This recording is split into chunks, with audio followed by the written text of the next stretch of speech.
বর্তমান বাংলাদেশে তত্ত্বাবধায়ক সরকারের দায়িত্ব পালন করছেন ডক্টর মোহাম্মদ ইউনূস। তো ডক্টর মোহাম্মদ ইউনূস মূলত কে?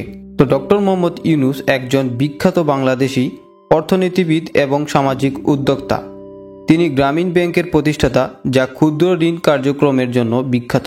ক্ষুদ্র ঋণ কার্যক্রমটি দরিদ্র মানুষের, বিশেষত নারীদের অর্থনৈতিক ক্ষমতায়নের সহায়তা করার জন্য ডিজাইন করা হয়েছিল।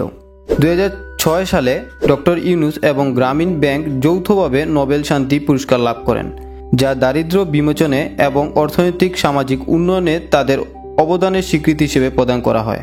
ডক্টর ইউনূস বিশ্বব্যাপী দারিদ্র্য বিমোচনের তার অনন্য দৃষ্টিভঙ্গি ও সামাজিক পরিবর্তনের প্রচেষ্টার জন্য প্রশংসিত। তো এখন কথা হচ্ছে, তত্ত্বাবধায়ক সরকার মূলত কি?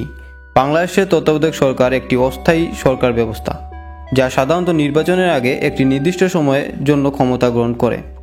এই সরকার সাধারণত নির্বাচনের সময় স্বচ্ছতা ও নিরপেক্ষতা নিশ্চিত করার জন্য গঠিত হয়। তত্ত্বাবধায়ক সরকারের মূল ভূমিকা হচ্ছে সুষ্ঠু ও নিরপেক্ষ নির্বাচন নিশ্চিত করা, যাতে কোনো রাজনৈতিক দল বা ব্যক্তির প্রভাব না থাকে।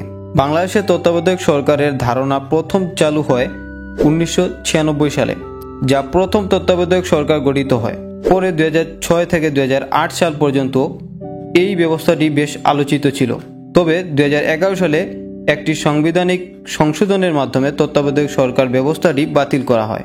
এরপর থেকে নির্বাচনকালীন সময়ে রাজনৈতিক দলগুলো সমঝোতার মাধ্যমে নির্বাচন পরিচালনা করা হয়। তত্ত্বাবধায়ক সরকার নিয়ে বাংলাদেশে বিতর্ক রয়েছে এবং এর কার্যকারিতা প্রয়োজনীয়তা নিয়ে বিভিন্ন সময়ে বিভিন্ন মতামত পাওয়া যায়। তবে বর্তমান দেশের সার্বিক পরিস্থিতি বিবেচনা করে সাধারণ নির্বাচন, সময় স্বচ্ছতা ও নিরপেক্ষতা নিশ্চিত করার জন্য তত্ত্বাবধায়ক সরকার গঠিত হয়েছে।